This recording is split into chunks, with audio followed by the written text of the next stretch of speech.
Good morning and welcome to VMP eLearning's first webinar of 2022, which is very exciting. I'm Natalie Howardson. I am the General Manager of VMP and VMP eLearning, and beside me here is the wonderful Dr. Ruth Schwarzenboeck, our Director of Education and Learning Strategies. She is going to present a webinar today on analysing and evaluating the importance of training and how to determine whether or not online training content is right for you. I'm just here to do a couple of housekeeping things. So first of all, with questions and answers, which is obviously one of the most important parts of a webinar, if you could please leave your questions in the Microsoft Teams chat prior to the end of the webinar. We will endeavour to get to them and answer them in this webinar. If not, Ruth will be in contact, as I believe we have all of your email addresses. So if there's any specific questions we don't get to, please just leave them and we'll get back to you as soon as we can. Any technical issues, please also list them in the chat. We'll try to help you out with those. But otherwise, with this webinar, no camera or audio is able to be used by attendees. So any communication you need to do will be in the chat. I think that's all I need to say, other than the fact that I have seen this webinar or I've seen the PowerPoint presentation. And it looks really, really great. So I can't wait for you guys to hear what Ruth has to say. So I'll throw to you, Ruth. Thank you, Nat. No worries. Thank you, Natalie, and thank you everyone for joining me in this session today. This is such an important topic when you actually start planning your online training, and it's often overlooked. And it's really frustrating when you put a lot of time and effort into creating a fantastic online course or any kind of training, and then realize at a later stage that it just does not get the results that you were hoping for. And I've met a number of clients over the years who came to us already having spent a lot of time and budget on a product that just did not get the results they were hoping for. And I just want to spare you this frustration, because I know your time is valuable. You want your learners to have a fantastic, motivating, engaging e-learning journey. And therefore, I want to take you through a couple of steps that I highly recommend you do before planning or developing your training, which we'll have a quick look now what we're going to look at. Specifically, we want to see or we want to look at the necessity of training. Is training actually the right approach, or is there a better way or something different you need to do to actually sort your issue or your performance gap? We will look at what the content actually should be. Yes, and then the type of delivery. So every kind of training needs a different, or has a specific way that it's delivered best. So we'll just look at the different types, and we will also look at what content is exactly right to go into the training to meet the specific outcomes. So looking at these three things, we start with the necessity. Do I need training? So there are different reasons why you would implement training. You might have a new product, which you usually might need to train your staff in that. You might have to meet some compliance, or you want to provide your learners with further development. And usually where it is really important that you analyze properly what the issue is when it comes to performance gaps. And why is that? I would like to share two scenarios with you as an example, so we can just see a lot easier what in each situation could be the problem. So let's look at the first situation is the situation that our business has received a couple of fairly bad reviews in regards to the customer service online. And the second scenario is you have realized that your staff spends a lot of time in meetings, way more than they should, which obviously costs your business. So both these scenarios present a performance gap and a big risk for your company, obviously, bad reviews for customer service in the area of the internet can have really bad consequences for you. Also, if you regularly have meetings with, let's say, 4 to 8 people that go for half an hour, that you actually don't need as meetings, that's going to cost you a lot if it could have just been a phone call, for example. So looking at these two scenarios, which one do you think needs training or can be fixed with training? Is it either the customer service one or the meetings one or both or none of them? And while you have a quick think about it, I also invite you to think about your learning environment or your business environment and see if there's an example that you feel like you have a course that did not really meet the required outcomes or the outcomes that you've hoped for, or one that you need to plan where you can just like use the example and follow along with my analysis and then maybe identify throughout the course of this webinar whether you actually need training and what kind of delivery method is right for you. So what is the answer now to this fun question? As you may think, it is a bit of a trick question, as the simple answer is it depends. And what does it depend on? So let's look at the customer service scenario. Why do you think the staff might need training or what might go wrong? It could be simply that people don't know the product or the service well enough, that they work with customers towards fixing issues, or are they not putting enough effort in? Are they not friendly enough? Or could it simply be a phone system that's not working properly and therefore hangs up on people, or waiting times are way too long? Well, in the latter case, obviously training won't help much. You can train your staff to be as friendly as possible and as knowledgeable as possible if your phone system doesn't transfer them through. So in this situation, you better spend your money on your IT department or a new phone system. But obviously you need to know that first in order to be able to react appropriately. So, and the other scenario is your meetings and your staff spending too much time in meetings. And you might think, well, I just remind my staff about whether, about thinking about beforehand whether they need to actually have a meeting or not, hang up a nice little PDF, all colorful, and yes, people will just go like, all right, does this have to be a meeting or not?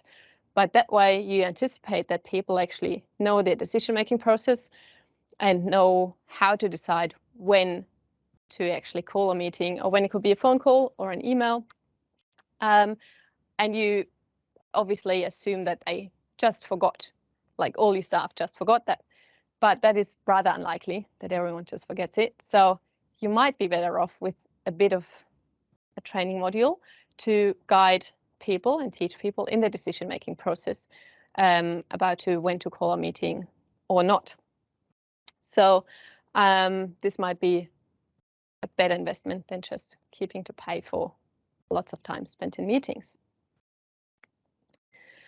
Now, looking at these two scenarios, you can see pretty clear why it is important to analyze the situation appropriately and to ensure that you come up with the right solution.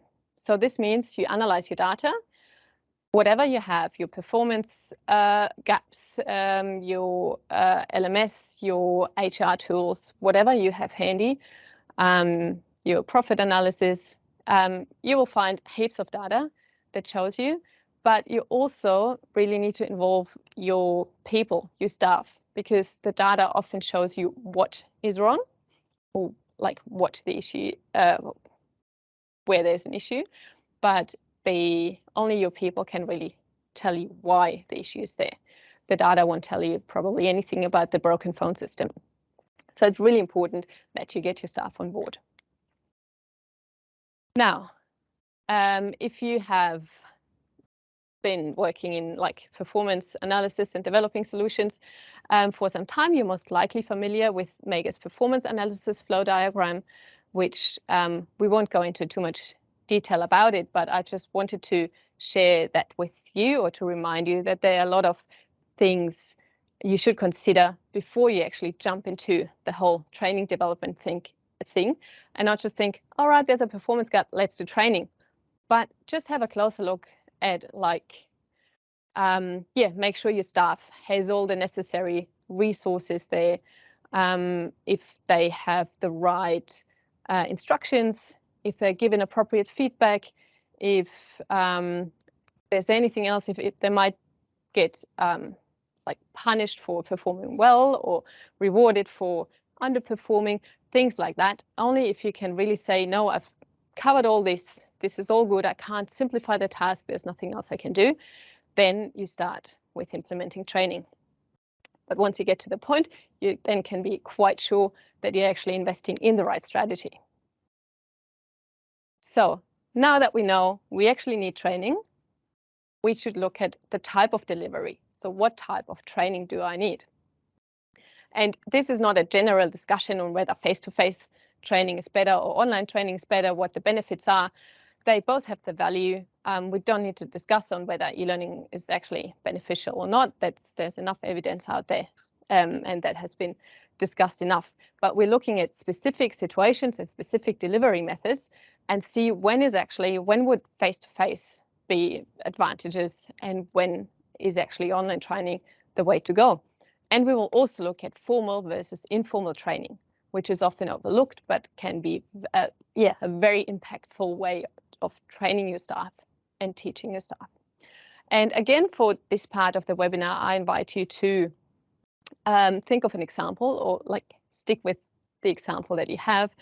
And yes, within your organization or your learning environment, and whether it's existing training or when you're planning, and just follow me through with my analysis and see what you think, which delivery method would be the right one for you. And so we will look at a bit of a graph of face-to-face and online training and formal and informal training. We will fill this graph over the course of my elaboration on the next example. You might get a bit more information on the slides than I'm talking about, simply because the example is not as extensive, but still want to share with you what thoughts you might have on whether the face-to-face or online or formal or informal is the right way to go. So if we stick with our previous example of the best or the bad ratings for customer service, let's say we've done our analysis and the conclusion is actually phone system is working, everything else is working, we do need training. So what do we think people in customer service might need training in? It could be knowing a product, knowing a service better, or also handling complaints friendly and professionally. So to get to know a product, ideally you'd use it yourself.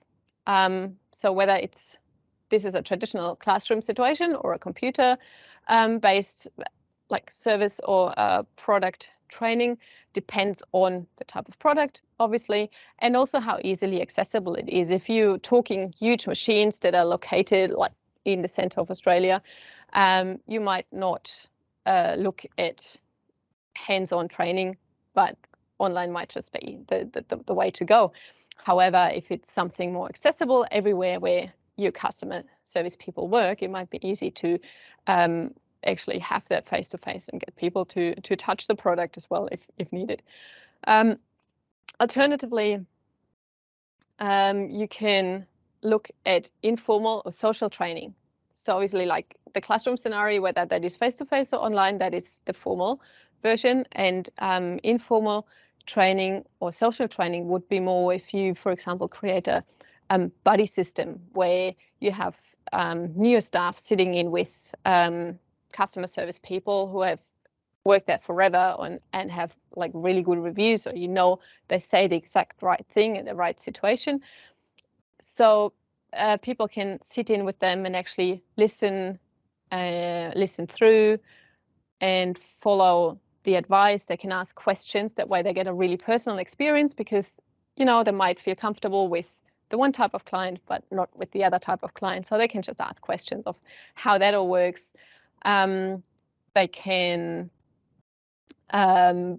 share examples. They might get like, feedbacks from the buddies, and that way get some basically hands-on experience or very individual learning outcomes. Or you can also send them online on their own, so the online informal learning journey. And so like find reviews of the product, find instructions, find whatever people have come up with fixes online, or share their experience, so you can actually use what people posted online in your next customer service call. So there are a couple of different ways you can approach this. It all depends on what you want to achieve. If you want it to be an individual experience, if it is more, yes, about like product knowledge or service knowledge, it might be if you're looking more at really teaching the handling different clients, switching your brain like every second because you talk to someone else, or dealing with that resilience. Let's say you get like 10 complaints per hour, or you get shouted at by clients. Hopefully not. Unfortunately, this is sometimes the case. You might want to actually take that into a face-to-face environment, because that way you can see people's reaction and people can get like your feedback and your support straight away, and therefore grow their resilience. On the other hand, if it comes to customer service and asking the right questions, giving the most professional advice, you might also be looking at a high staff turnover, or like training a lot of people at different locations, and also training or teaching the same thing over and over again, like the kind of questions to ask, the kind of answers to give, and so on. And that way you might be better off actually looking at online training, because you can provide for like a bigger number of people without increasing your cost.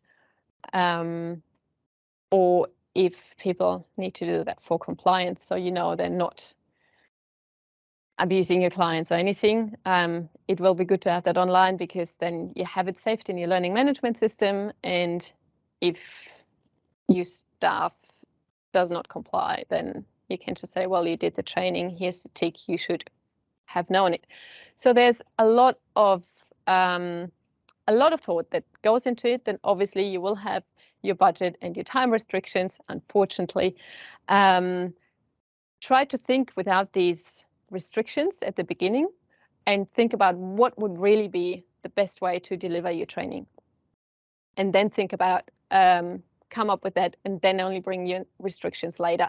Because you might say like, well, face-to-face would be really amazing, but we don't have the facilities, we don't have the time, so we'll have to take it online.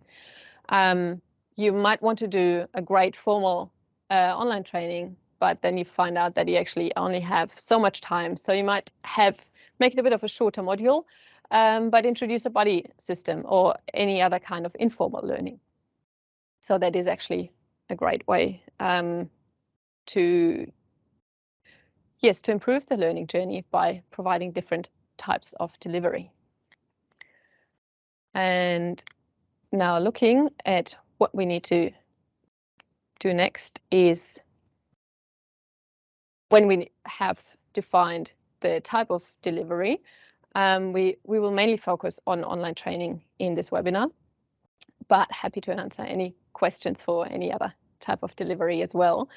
The right content, so what needs to be covered, that is a big question. And this is also something that is often not paid enough attention to before you plan the training. So even if you have the opportunity to greatly spend on an amazing learning journey and put all the content in and all the kind of technology you want, it might just not always be the right fit. So let's just have a look at what to think about before you actually put the content together. And we will stick with our example of both customer service and meeting. So let's look at the customer service scenario. If we have questions that are asked like on the phone by customers, what do you think they might mainly cover? Will your customer service staff have to answer like the history of the product? Will they need to know when it was first established, who invented it, where the materials come from, all the kind of jazz? Or will they actually need to know how to fix certain things, how to troubleshoot a program, what to do if your return order didn't make it in time, things like that, really hands-on stuff.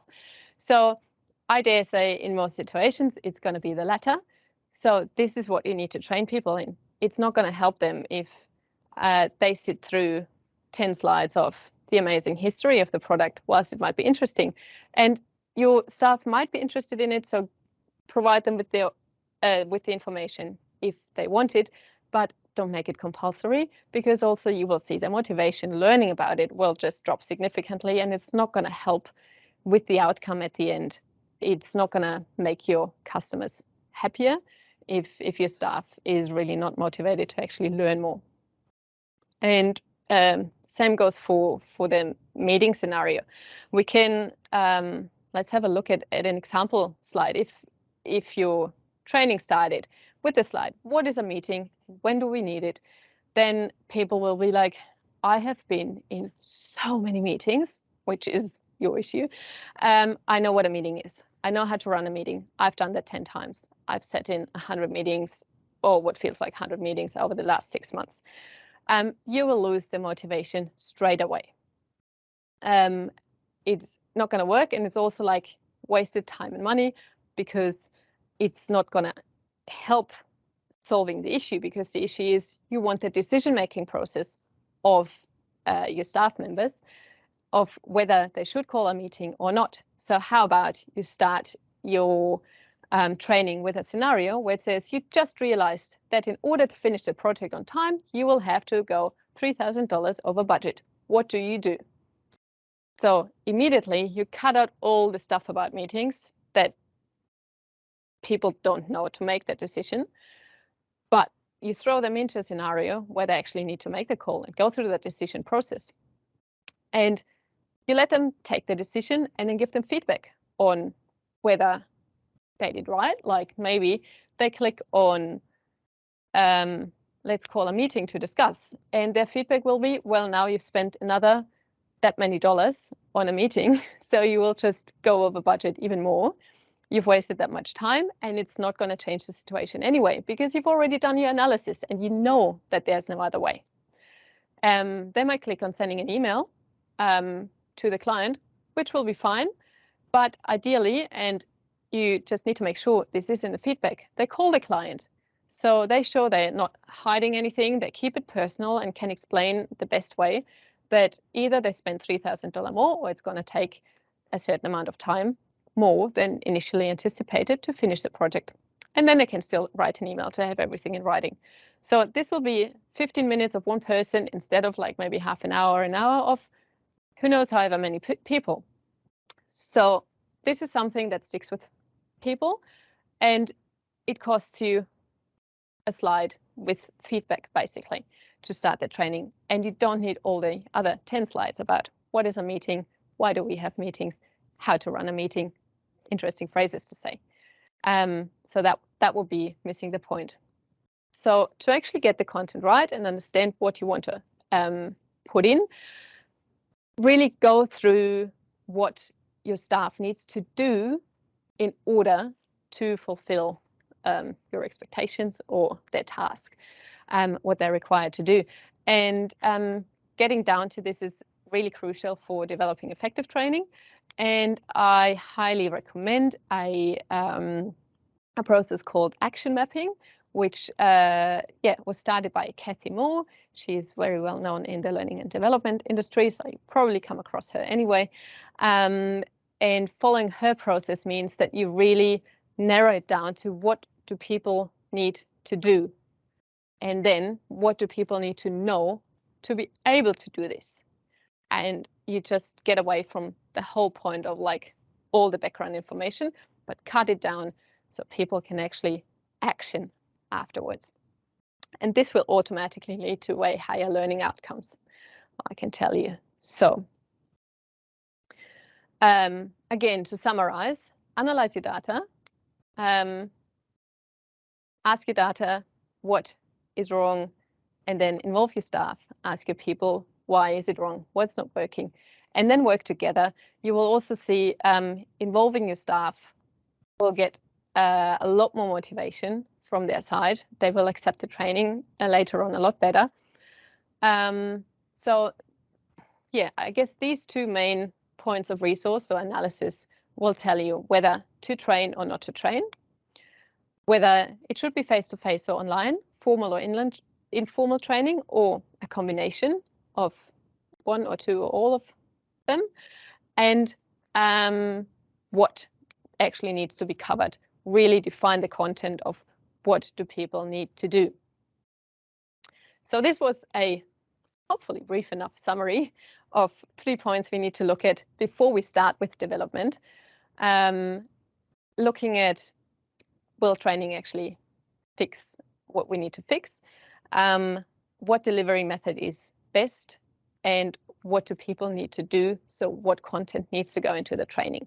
And once you've covered all this, you can then move on to the next step, the actual development of training. And this will be the next session of this webinar series will cover how to develop your training in a way that is really engaging, really motivating, that your learners learn what they need to know and what they need to do, actually retain it long term, and you get your best learning outcome, I would say, of your training.